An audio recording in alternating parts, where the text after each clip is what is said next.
Hello everyone, and you're watching Bitcoin Bubble news channel. It turns out that Blackrock has more to do with Bitcoin than most people thought. In fact, they are keeping the network safe. Some of their transactions are being kept quiet so that no one can see what wallets they have, according to the news. There's more to them than most people think. There is also news about Kamala Harris and what she is doing in the world of crypto. There is a new video by Michael Saylor about a country that is concerned with Bitcoin. If you don't mind, please click subscribe and bell below the video to be notified of more videos like this. There is also a link to Margex below the movie if you want to trade crypto. There is no KYC and you don't need a VPN to buy or sell on the market. There are a lot of new videos on YouTube now that it has been pretty quiet lately. The other people think will move up. If you want to get ready for long deals, you can use the link to Margex below the video to do so. We got out of this triangle, as you can see. That is something we no longer need, so I am going to delete it. We broke this triangle and now we're stuck below this moving average of 200 days. We moved above it, but around 65k we were turned down. But we're getting ready for the best September in Bitcoin history.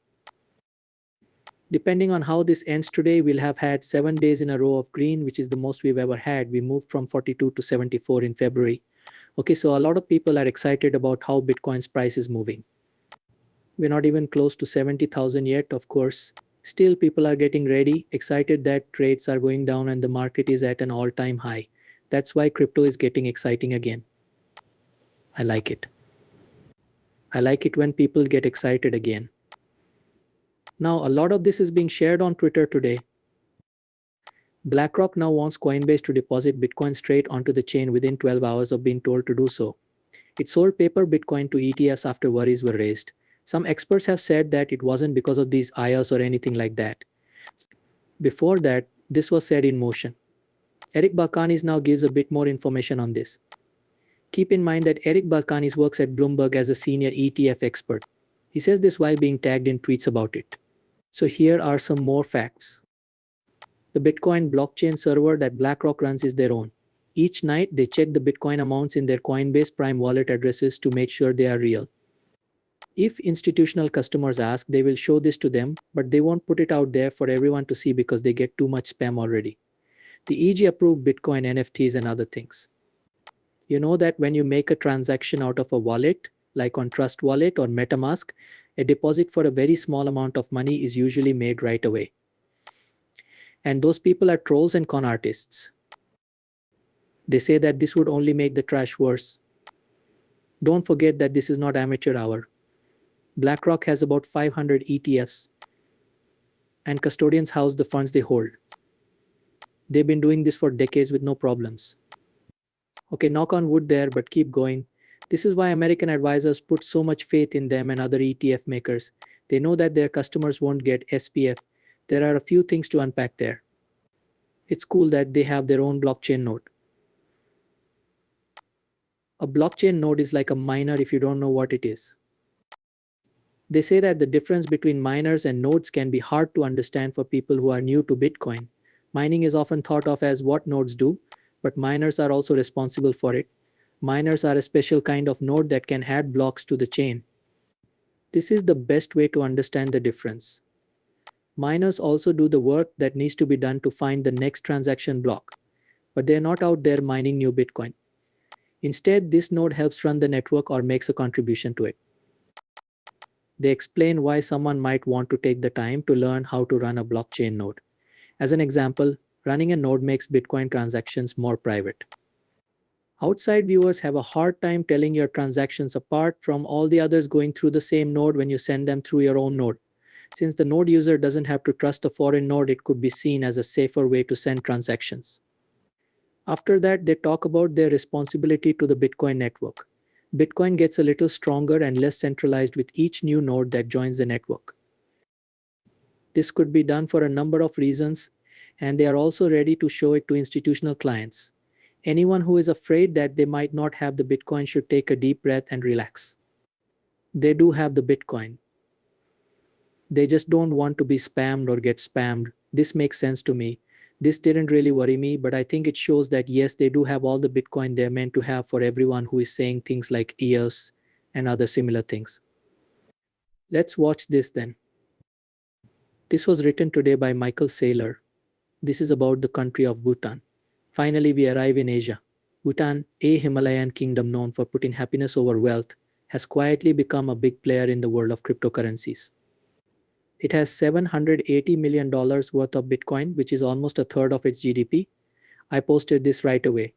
A few weeks ago, when it came out how much they had looked up their GDP, I talked about this in a video. I said that in a movie too, it's like a third of their country's GDP. Should that happen to the United States, I think it would be about $25 trillion. That would make Bitcoin's market value 6 times bigger. What a crazy idea. They would need all the Bitcoin in the world and Bitcoin would have to 6x in order to get a third of the country's GDP. Bhutan is now the fourth biggest government owner of Bitcoin. What makes the country want to be a leader in green cryptocurrency mining? This is our report with the facts. Bhutan, a small Buddhist country in the Himalayas with less than 900,000 people, has become an unexpected but important player in the world of cryptocurrency. Bhutan has quietly gathered a valuable treasure. The country is known for its peaceful landscapes, mindset that focuses on happiness, and dedication to sustainability. More than 13,000 Bitcoin worth around $780 million. This is a huge amount of money for a country with a GDP of just under $3 billion. Bhutan is now the fourth biggest government holder of Bitcoin in the world. It passed El Salvador, Ukraine, and Germany to become the fourth largest country in the world, after the United States, China, and the United Kingdom. The US and China got their cryptocurrency through seizures and court cases. Bhutan, on the other hand, was more aggressive and invested directly in Bitcoin mining. And the country's business arm, Rook Holdings, has been in charge of its move into the world of digital assets. Bitcoin was the first decentralized digital currency.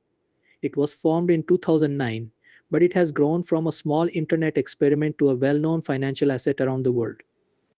And what makes Bitcoin special is that it has a limited quantity and is decentralized, which means that no central bank controls it. Mining Bitcoin, on the other hand, requires solving difficult mathematical problems to verify events on the blockchain. This process uses a lot of energy but pays off handsomely in Bitcoin. Bhutan's choice to mine Bitcoin instead of buying it is in line with its larger plan to find new ways to make money. Bhutan is one of the most eco-friendly places to mine Bitcoin because it has a lot of hydropower supplies. A lot of countries could do this then. There are places where there is so much energy that they don't have anywhere to go. Use it, store it, and other things like that can help you make money from lost power. That means they can mine this without having to pay for energy, which means they pay the miners, right? Plus, they won't have to pay for energy over and over again. This means that if they invest $1,000, they might get $5,000 worth of Bitcoin over the life of the miner. This would create jobs, help the network, and improve Bitcoin. That's really cool. Don't forget that 5.9% of Bitcoin is still out there. 5.91% to be exact. 5 days ago, it was 5.92%. We can't mine or get more Bitcoin all the time.